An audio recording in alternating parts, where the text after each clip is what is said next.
Salmos de número 40.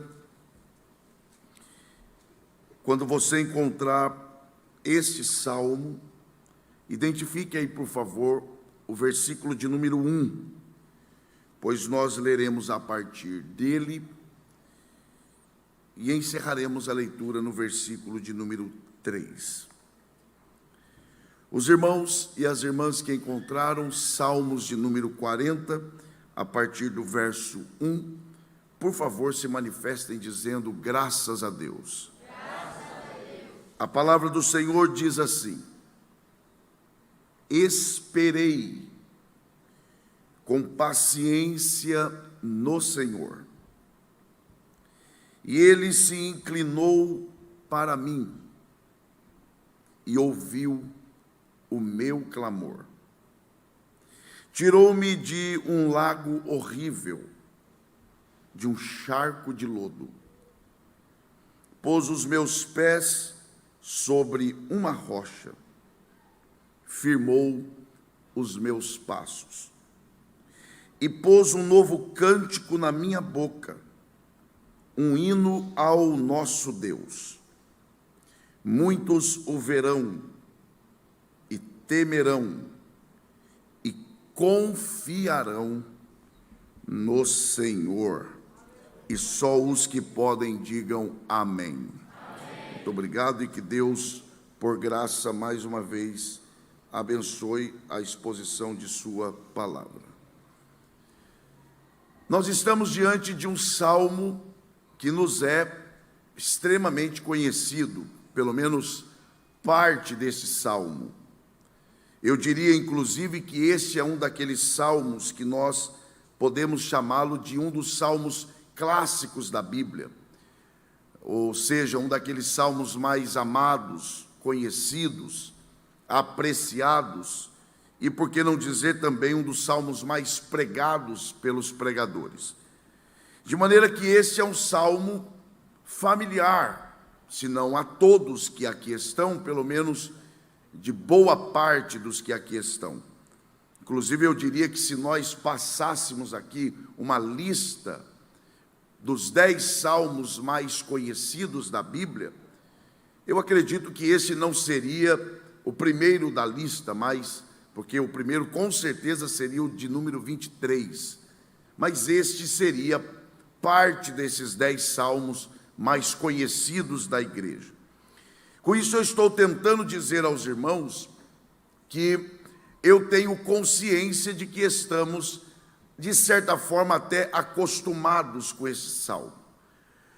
No entanto, se nós queremos de verdade, pelo menos tentar aqui, compreender um pouco mais a respeito desse salmo, e com a ajuda de Deus, é claro, extrairmos algumas lições espirituais, práticas, atuais, e de que forma isso pode ser aplicado à realidade que nós estamos vivendo aqui hoje à noite, é preciso trilharmos pelo caminho correto da interpretação desse salmo.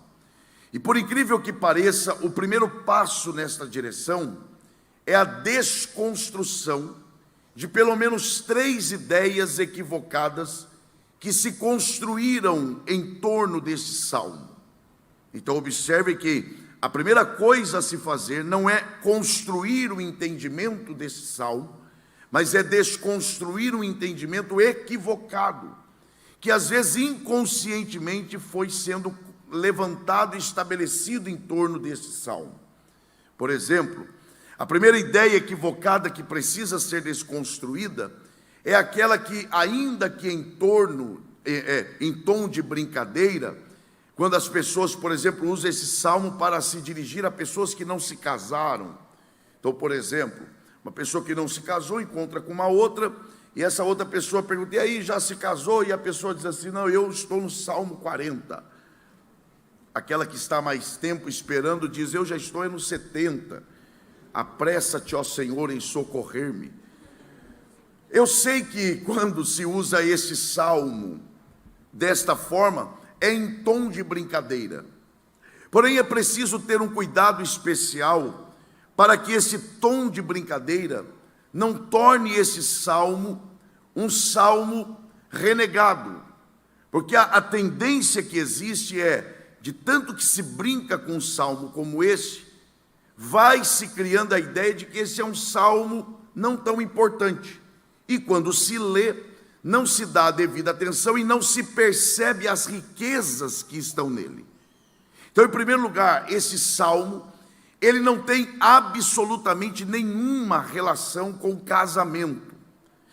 Segundo lugar, é preciso desconstruir também a ideia equivocada de que, por exemplo, é muito comum você ir a um culto, por exemplo, de oração, e alguém ler esse salmo como uma forma de incentivar os irmãos a esperarem em Deus naquilo que eles estão precisando. Então a pessoa diz assim como o salmista esperou, espere em Deus, porque Ele vai conceder o que você deseja. Claro, quem espera em Deus recebe.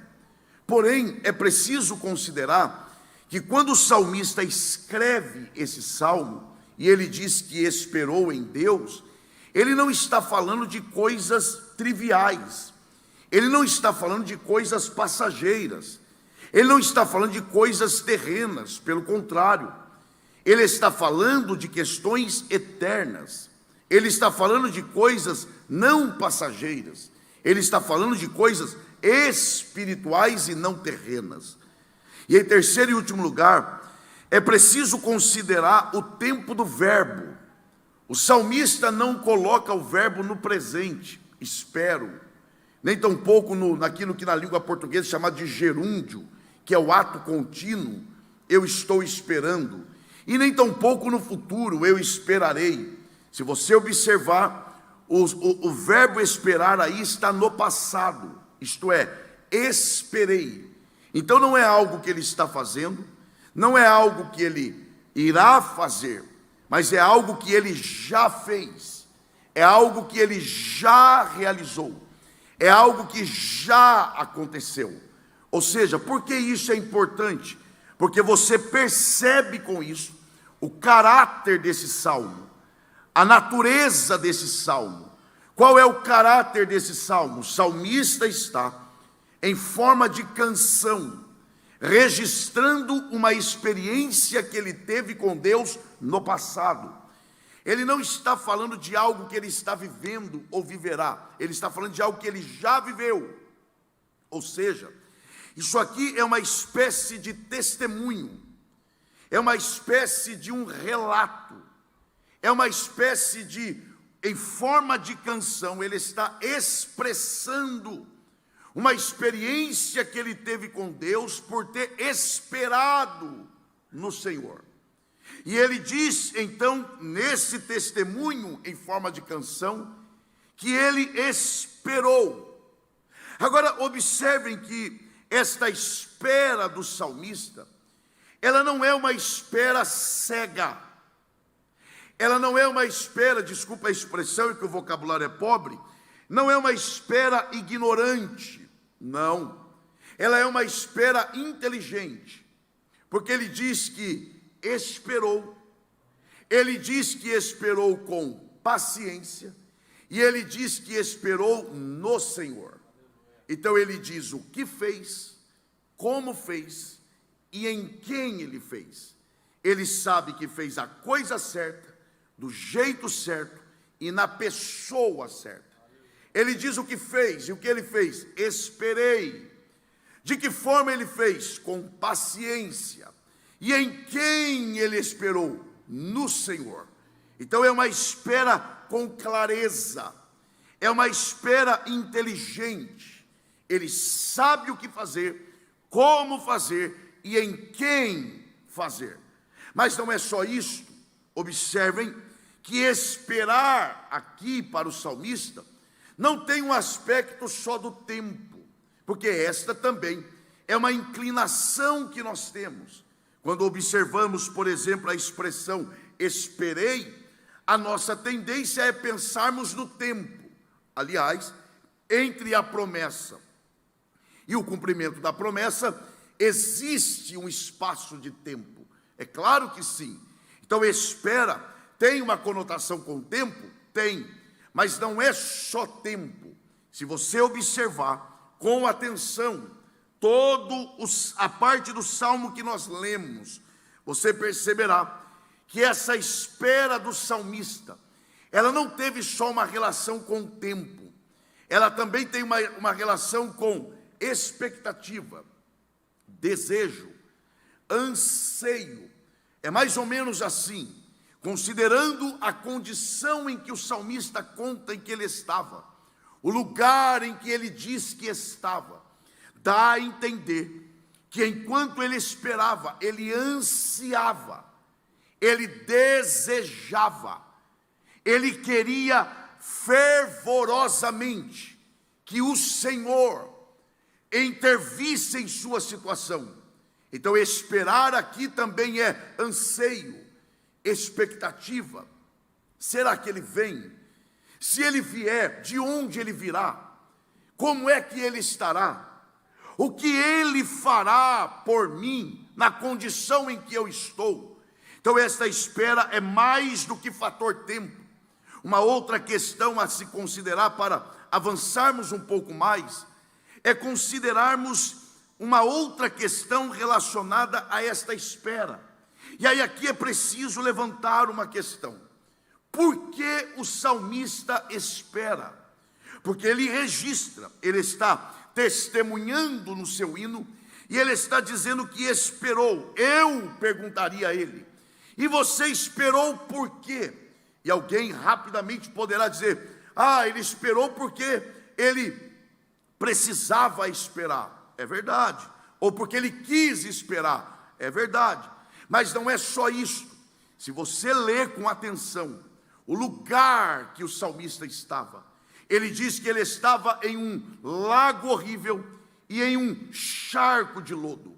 Se você considerar isso, se você imaginar este lugar, um lago horrível, e os pés mergulhados em um charco de lodo, se você considerar isso, você concluirá que esta espera não é só opcional, ou seja, o salmista não espera só porque quer, o salmista espera porque ele não tem outra alternativa, ele não tem outra opção, porque ele olha à sua volta, e ele percebe o lugar em que eu estou, a condição em que eu me encontro, não me dá condições próprias de me autoajudar, de sair de onde eu estou com os meus próprios pés.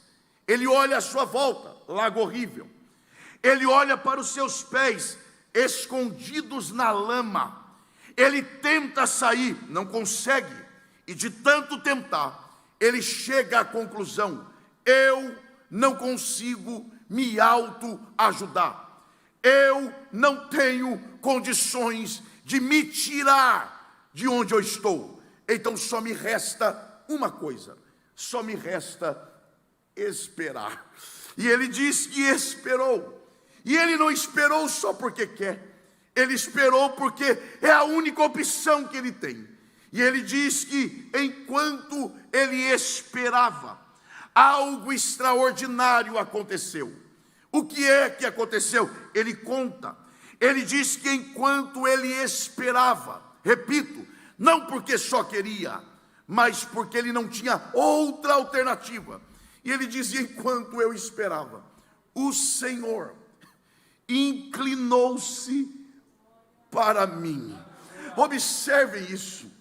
Inclinar-se aqui não é só olhar. Se você observar a expressão inclinar-se, inclinou-se, não é só olhar, inclinar-se, é literalmente olhar para baixo.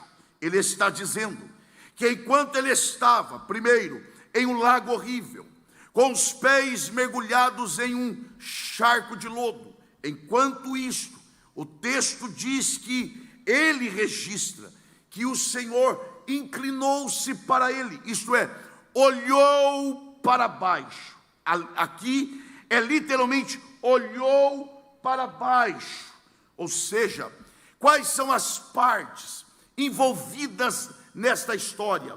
Deus que olha e o salmista que é olhado. Quem é que olha? Deus. E para olhar, Deus teve que fazer o quê? Olhar para baixo. O salmista já entende. Quem me olhou está acima de mim. Quem me olhou é mais importante do que eu.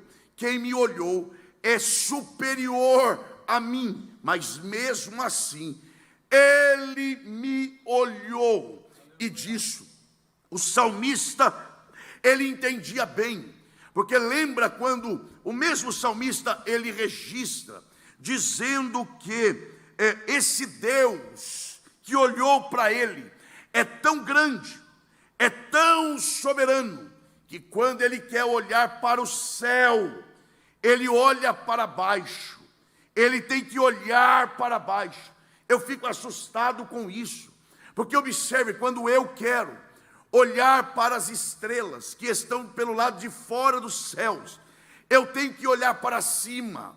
Mas Deus, quando quer olhar para dentro do céu, para ver o que está acontecendo nos céus, Ele tem que olhar para baixo. Por quê? Porque Ele está acima do céu. Ele é maior do que o céu. Ele é superior ao céu. Ele é mais importante do que o céu. E o salmista diz que é esse Deus que olhou para ele. Não é só olhou, inclinou-se para ele. É claro, Deus está emitindo a mensagem: eu sou soberano, eu estou acima de você. É verdade, mas isso, por outro lado, é também uma mensagem de esperança, é uma mensagem de conforto, porque ao mesmo tempo em que Deus está dizendo eu sou superior a você, Deus também está dizendo para o salmista: mas se eu estou acima de você, eu tenho condições de te tirar da situação em que você está. Eu tenho o poder de ir onde ninguém mais vai e te arrancar de onde você está. Oh, glória! Agora, inclinar-se aqui, para avançarmos ainda mais, inclinar-se aqui não é só olhar para baixo. Se você pode, diga bem forte para você uma vez só, diga: inclinou-se para mim. Sabe o que você acabou de dizer? Você acabou de dizer: voltou-se para mim, virou-se para mim. Em outras palavras, importou-se comigo. Esse Deus acima dos céus, maior do que os céus, se é maior do que os céus, que é santo, imagine se não é maior do que o charco de lodo onde ele estava. Mas o salmista está dizendo: esse Deus que não depende de mim para nada, esse Deus que é maior do que eu, e é maior do que qualquer outro ser, é maior do que o céu, ele virou-se para mim, ele se importou comigo, ele voltou-se para mim e inclinou-se para mim. Sabe qual é a ideia aqui? A ideia aqui é a mesma de, imagine aí, você está envolvido em algo extremamente importante aqui. Você está trabalhando em algo, de repente algo menos importante está acontecendo aqui atrás de você e chama a sua atenção. Você para de fazer isso aqui e se volta para aquilo. É isso que o salmista está dizendo.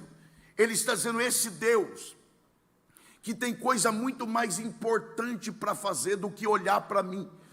Um dia, quando eu estava no lago horrível, no charco de lodo, ele, que não depende de mim para nada, ele, que tem coisas muito mais importantes para fazer, ele parou, olhou para mim, se importou com a minha situação. Tem alguém entendendo a voz de Deus aqui? Essa é a nossa história. Inclinou-se para mim. E a próxima parte o que é? E ouviu o meu clamor. Se você está com a Bíblia aberta, atente aí. Nós temos que entender o salmo. Esperei. Ele não diz que clamou, ele diz que esperou. E enquanto ele esperava, Deus olhou para ele. Então Deus olha para ele por quê? Não é porque ele clama, porque ele não clama, ele espera.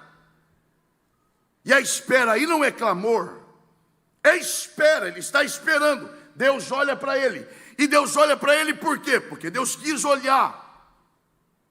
Quando Deus olha para ele, ele diz, e ouviu o meu clamor. Eu tenho uma pergunta aqui para você. Em que momento o salmista clama? Porque ele diz que ele ouviu o clamor. Se ele ouviu o clamor é porque ele clamou. A primeira ação dele é esperar. Então onde está a segunda ação, que é o clamor? É entre o olhar de Deus e o ouvir. Que é onde? Aqui, ó. Primeiro, eu espero. Enquanto eu espero, não por mérito meu, mas dele, ele me olha. Quando eu percebi que ele me olhou, eu disse, é a minha chance. Eu vou clamar. E quem sabe esse Deus, que eu não merecia que nem me olhasse, mas já que olhou, eu vou clamar. E quem sabe ele me ouve. E ele clama. Agora, aqui cabe uma outra pergunta. Por que o salmista clama? Alguém vai dizer rapidamente, ora, ele clama porque precisava. Tá, mas não é só isso. Porque se ele precisava, por que ele não fez outra coisa além de clamar? Porque ele só clama. Ele só clama porque é o último recurso que lhe restou. Ele olha à sua volta, lago horrível. Ele olha para os seus pés, escondidos na lama. Tenta tirar, não consegue. Tenta se ajudar, não tem condições. Ele olha para si mesmo e diz, qual é o último recurso que me restou? A voz. Só me restou a voz. Então eu vou usar o último recurso que eu tenho. E quem sabe Deus não me ouve. Quem sabe Deus não se compadece de mim e muda a minha sorte. O salmista clama, porque este foi o último recurso que ele tinha. Porque deixa eu lhe dizer uma coisa, a depender do nível do plano de Deus em sua vida, Deus irá te esgotar. Eu repito essa parte, a depender do nível do projeto de Deus em sua vida, Deus te levará por caminhos de esgotamento. Como assim? Deus vai tirando aquilo que te dá segurança humana. Deus vai tirando as suas seguranças, naquilo que você se apoia. Deus vai tirando, vai te esgotando. Mas saiba de uma coisa, Deus nunca te deixará sem nada. Oh, glória a Deus. Ele sempre deixará alguma coisa. E desse pouco que restar, Ele é poderoso para restaurar a história de quem quer que seja. Quem não se lembra de Jó? O que é que Jó perdeu? Alguém vai responder, tudo. Tudo não. Deus nunca tira tudo de alguém. Jó perdeu quase tudo. Ele perdeu tudo, menos um caco de telha. Alguém dirá, mas caco de telha não é nada. Para você que não tem coceira no corpo, não é mesmo. Pergunte o valor de um caco de telha para quem tem coceira no corpo todo. É só você perguntar para alguém que quebrou as duas pernas, o valor daquela varinha, com a coceira no joelho esquerdo, e pega aquela varinha e coloca, e quando chega no joelho que consegue coçar, ainda dá glória, aleluia, é o valor. Eu tenho certeza que se alguém chegasse em Jó com 1000 cabeças de boi, e dissesse, eu te dou todos esses bois, em troca desse caco de telha, eu duvido que Jó trocaria. Porque o que é que 1000 bois pode fazer por alguém que tem coceira no corpo todo? Aliás, até piora. Agora, um caco de telha, porque Deus nunca te deixará com o que você quer, Deus sempre te deixará com aquilo que você vai precisar. Oh, glória a Deus. E daquele caco de telha que restou para Jó, Deus restaurou a sorte e a vida de Jó. Isso mesmo, levante uma de suas mãos aos céus. É possível que tenha chegado pessoas aqui com quase sem condições de estar aqui, mas lhe restou ainda que um pouco de fé. A prova disso é que você está aqui, e desse pouco que restou, Deus te restaura. E a glória da segunda casa será maior do que a da primeira. Quem reconhece essa verdade, aproveite e adore ao Senhor nesse lugar. Oh glória, oh glória. Eu esperei, e enquanto eu esperava, esse Deus maior do que eu, maior do que os céus, que não depende de mim para nada, esse Deus me olhou. Quando eu percebi que Ele me olhou, eu disse, é a minha chance, eu vou clamar, e vocês não vão acreditar, quando eu clamei, Ele ouviu o meu clamor. Isso é bonito, mas é subjetivo. Por isso eu perguntaria para ele, e como é que você me prova que Ele te ouviu? Porque daí ele continua o testemunho. Eu sei que Ele me ouviu porque Ele me tirou de onde eu estava. Então diga bem forte assim, ó. Olhou. Vai lá, diga bem forte. Olhou. Ouviu. E tirou. Olha isso. Ele diz, eu esperei. Ele olhou. Já que Ele olhou, clamei. Ele me ouviu. Como é que você sabe que Ele te ouviu? Porque Ele me tirou. Então veja, olha a sequência. Olhou, ouviu e me tirou. Grave isso. Olhar, ouvir e tirar. Olhar, eu consigo olhar à distância. Por exemplo, eu estou daqui olhando os irmãos que estão lá atrás, assim como os que estão lá atrás estão me olhando aqui, à distância.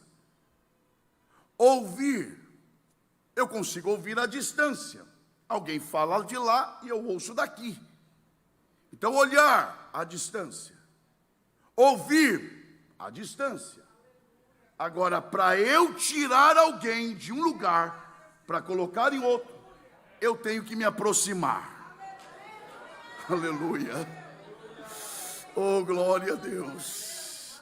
E se aproximar é mais significativo do que a gente imagina.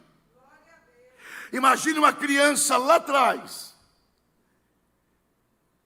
Ela está esperando, eu olho.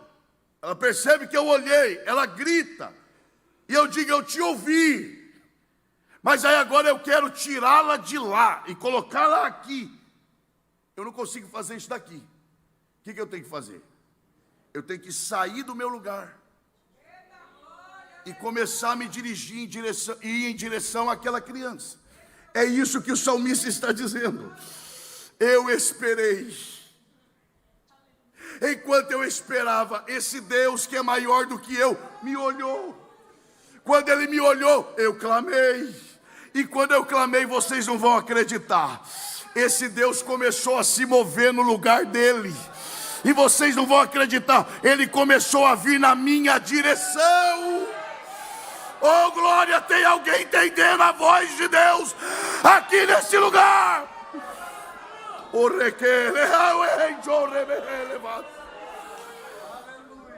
E vocês não vão acreditar. Quando Ele chegou perto de mim, porque para eu tirar a criança de lá, não é só me aproximar. Porque olhar eu olho à distância, ouvir eu ouço à distância, mas para eu tirar alguém de um lugar, é eu tirar e colocar aqui, eu tenho que tocar. O salmista está dizendo isso. Ele me tirou. Quando Ele chegou, Ele não só chegou perto de mim, Ele se aproximou de mim e estendeu a mão. Agora você lembra do lugar que ele estava? Lago horrível e charco de lodo, lama. Ou seja, Ele colocou as mãos na lama. E esse Deus é tão poderoso que Ele é o único ser que põe a mão na lama e não se suja. Ele põe a mão na lama para tirar o pecador. Quando Ele tira, as vestes dele ainda estão brancas. Ele ainda é santo. Oh, glória, Ele me tirou.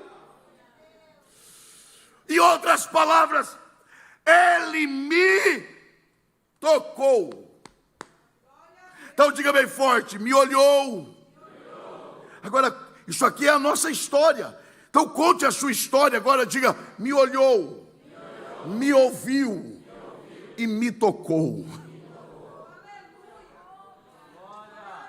Aleluia. Agora, Ele me tocar,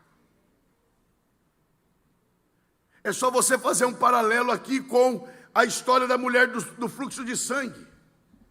Mulher, ser humano, como todos os demais seres humanos, pecadora, doente, fraca, se esvaindo em sangue durante 12 anos, considerada imunda, fora da lei. Ela, não é Jesus, é ela que decide. Ela diz, eu vou até Ele, porque eu sei que se ao menos eu tocá-lo, não é Ele me tocar, é eu. Se eu ao menos tocá-lo, eu ficarei curada. Lá vai ela se arrastando e tenta tocar, não consegue, tenta tocar. Daqui a pouco ela não toca em Jesus, não. Ela não toca na roupa de Jesus, não. Ela toca na orla, na franja da roupa. Aquela parte que vai arrastando no chão. Não é Jesus quem tocou nela, é ela, sendo quem ela era, estando como estava. Ela tocou em Jesus? Não. Tocou na roupa? Não. Tocou só na rabeira da roupa e foi curada. Agora imagina, se ela sendo quem era e tocando só na orla das vestes de Jesus foi curada como foi, imagine o que acontece quando Ele toca em alguém. Oh, glória a Deus. Você tem dúvida do que acontece? Olhe para a sua vida. Um dia Ele te tocou e olhe o que aconteceu em sua vida. Quem pode, levante a sua mão e agradeça a Ele nesta noite.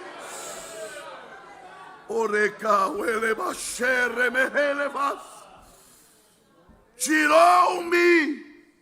Eu preciso adiantar aqui. Tirou-me de onde? Tem que olhar para isso também.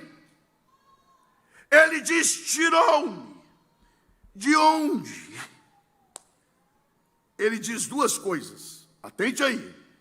Primeiro, de um lago horrível. Segundo, de um charco de lodo. Você pode participar, diga: lago horrível, charco de lodo. Vejam, não é a mesma coisa. Lago horrível é uma coisa, charco de lodo é outra. E é ele quem dá a informação. Ele não diz uma coisa, ele diz duas. Embora ambas as coisas façam parte de um lugar só. Por isso que a gente tem que atentar. Ele fala, lago horrível. O que é o lago horrível? É o lugar. É o lugar todo. E charco de lodo é onde os pés dele estavam. Ou seja, é parte do lugar. Vou te dar um exemplo. Alguém passa lá fora e diz assim, ali está o templo, aliás, belíssimo templo, da Assembleia de Deus em Blumenau. É o lugar. Aí a pessoa entra e diz assim, o pregador está tentando pregar no púlpito desse templo. Templo é o lugar todo. Púlpito não é o lugar todo, é parte do lugar. É isso que ele diz. Ele diz, eu estava em um lago horrível, o lugar, e os meus pés estavam mergulhados em um charco de lodo. Agora vejam, não perca isso aqui por nada. Percebam que quando ele fala do lago horrível, ele chama o lago de horrível. E quando ele fala do lugar que ele estava com os pés, ele fala de charco de lodo. Por quê? Porque quando ele fala do lago, ele usa a estética. Ou seja, se é feio ou bonito. Ele diz que era horrível. Mas quando ele fala de onde os pés dele estavam, ele não fala de estética. Ele fala de sujeira, perigo e de mau cheiro. Por quê? Nós temos que entender o Salmo. Quando ele fala de lago horrível, ele está dizendo aquilo que todos conseguiam ver. Lugar feio, indesejável, inacessível. Ninguém queria chegar. Ninguém queria estar lá. Ninguém se prontificava a ir lá para tentar me ajudar, porque o lugar era feio. É o que todos enxergavam. Mas quando ele fala dos pés dele, ele fala de charco de lodo. Charco de lodo, aqui a ideia é, só eu sabia onde os meus pés estavam. Sabe o que ele está dizendo? Há coisas que todos conseguem saber sobre a minha vida, mas há coisas que só eu e Deus sabemos. O que ele está dizendo é, há coisas, e quando ele fala dessas coisas, ele coloca pés. E pés, na Bíblia, é estilo de vida, prática, caminho. Porque há coisas que todos sabem a nosso respeito. A roupa que vestimos, quando saímos de casa para trabalhar ou estudar, quando saímos de casa para virmos à igreja. Agora existem coisas que só Deus sabe. Por exemplo, por onde os nossos pés têm andado, o que nós temos feito, com quem nós temos conversado. Mas quando ele fala desses pés, ele fala de um lugar fétido, sujo, perigoso, escorregadio.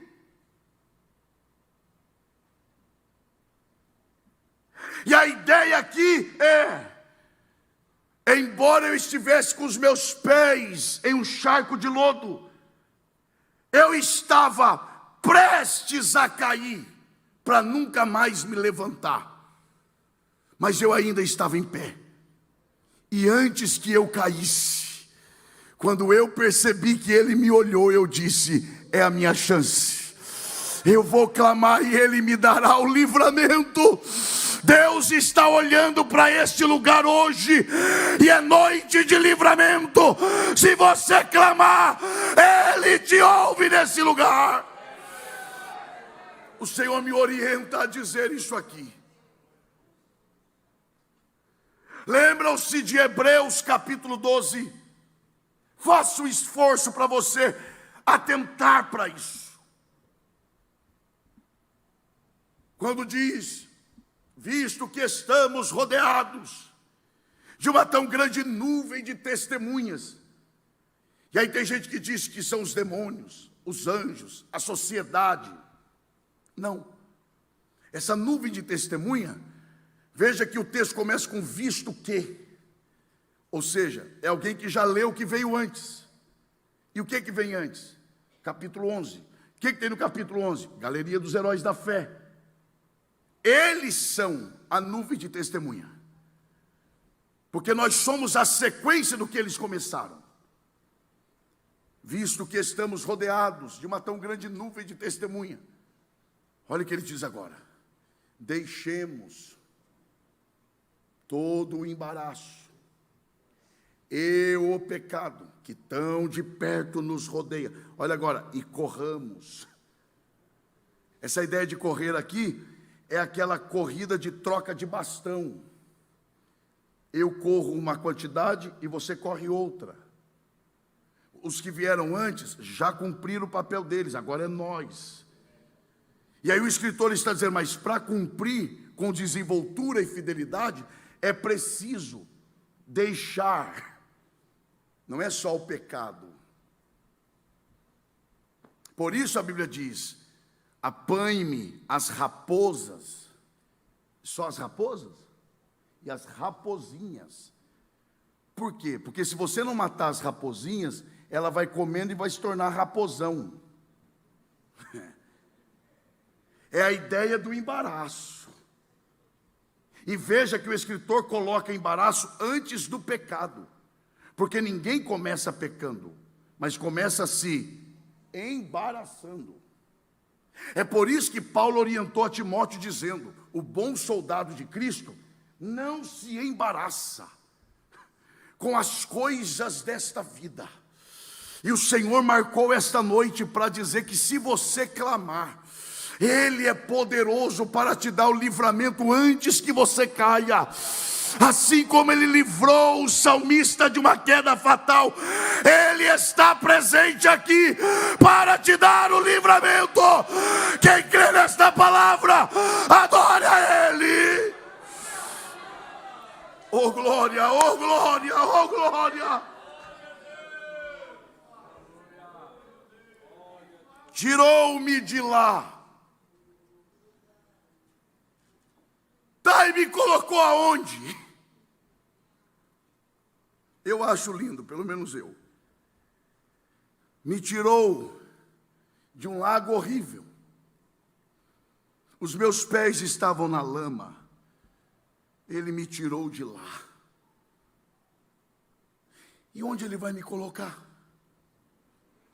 E Ele disse, e pôs os meus pés, os mesmos pés, que agora mesmo estavam na lama, os mesmos pés, e tem gente que não agradece, os mesmos pés que estavam vacilantes, os mesmos pés que estavam sujos, mergulhados na lama, Ele me pegou e pôs os mesmos pés sobre uma rocha.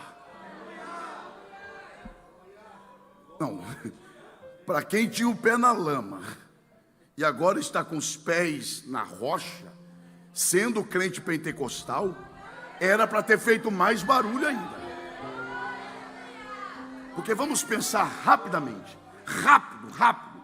É um exercício mental rápido, para entendermos o texto. Pense aí num lamaçal.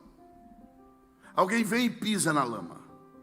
Alguém passa, olha para os pés de quem está com o pé na lama. Eu te pergunto, A pessoa consegue enxergar os pés dessa pessoa?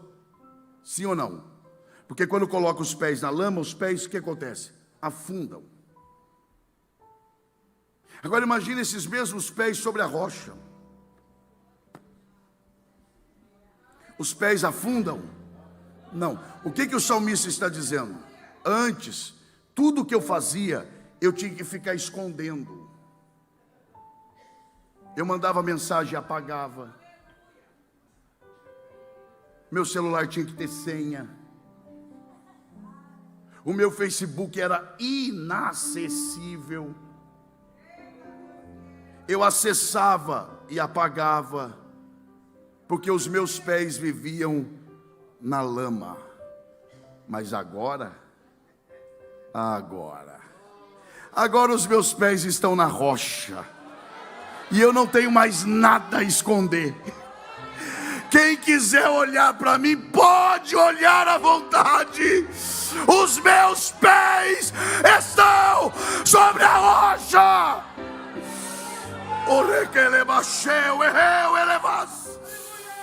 Essa é a nossa história.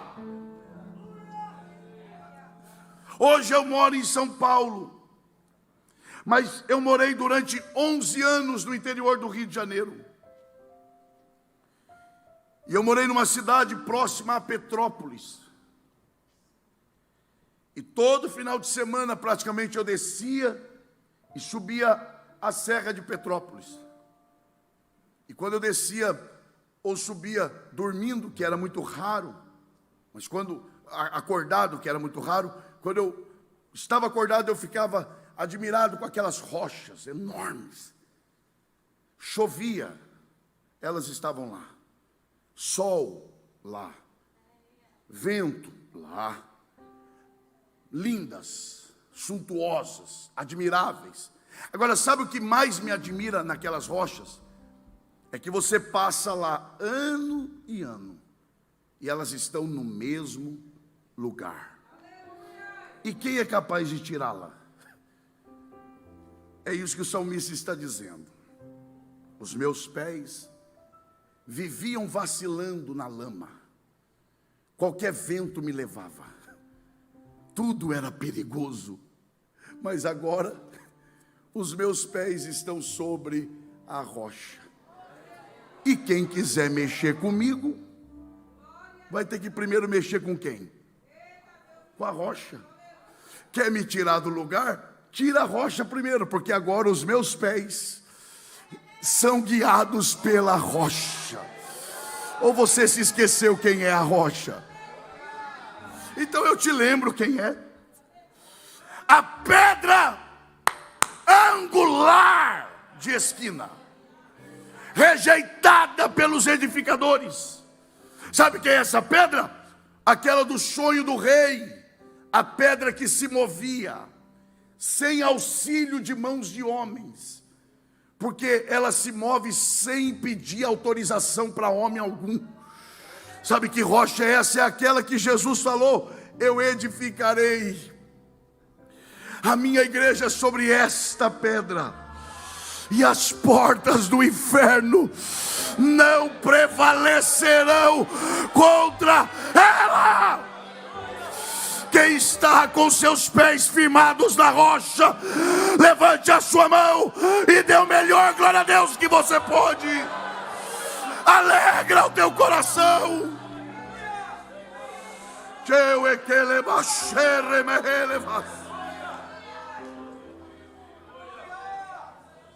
Eu começo a encerrar, mas não é só isso, porque se parasse aqui, a vida com Deus seria estática. Mas ele diz: pôs os meus pés sobre uma rocha.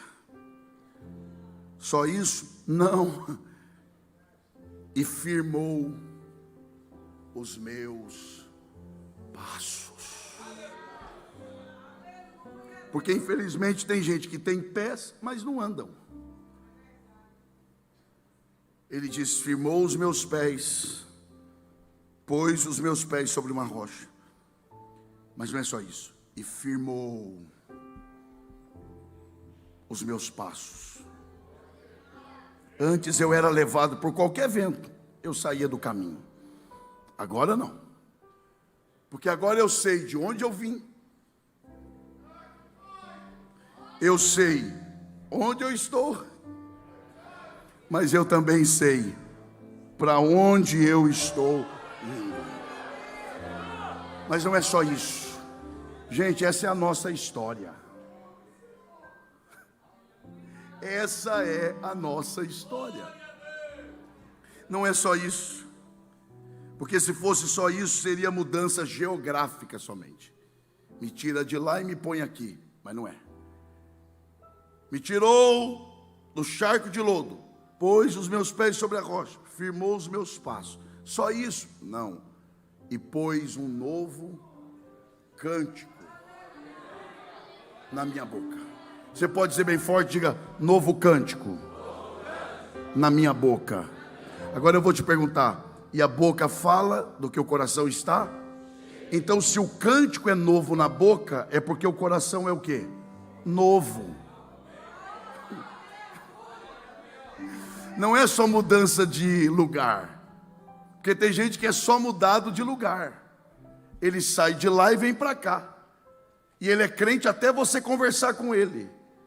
Você olha e fala: isso que é crente, vai conversar. Quando ele abre a boca, você fala: é só mudança geográfica. Mas o salmista não. O salmista diz: ele não me mudou só de endereço, ele me mudou também o meu coração. Oh, glória a Deus. É o que está lá em Ezequiel. Deus diz: porei em vós o meu espírito. Ele diz o que faria: vou colocar em vocês o meu espírito. Eu pergunto: e como que o Senhor faz isso? Ele responde: tirarei o coração de pedra. É lindo demais. E colocarei um coração de carne. Aí tem gente que diz: tira o coração duro para colocar um coração mole. Não, não é isso não. E quem não chorava agora chora. Não, não é isso não. Ele diz: vou colocar o meu espírito em vocês. Como? Vou tirar o coração de vocês e vou pegar o meu e colocar no lugar. Vocês vão receber o meu coração.